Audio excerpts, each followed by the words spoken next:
If your Chevy Traverse just clicks or stays silent when you turn the key, let's find the culprit in under 3 minutes.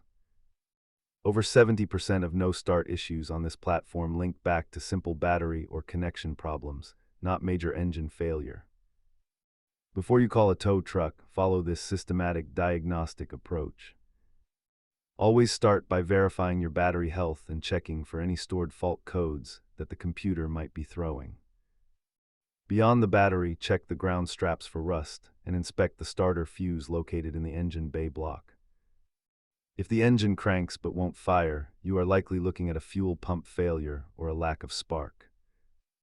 Simple electrical cleaning is a quick home fix, but fuel pump or starter replacements require specialized shop tools. Battery issues are inexpensive, but internal fuel pump components will significantly drive up your repair bill. If you're comfortable with a wrench, performing a pressure test at the fuel rail is the best way to confirm pump failure. Keep a basic scanner and a multimeter in your trunk. They are the most important tools for diagnosing modern vehicle starts. Remember, if you hear grinding, stop immediately to avoid permanent damage to the flywheel. Start with the basics, stay safe, and subscribe for more Traverse repair guides.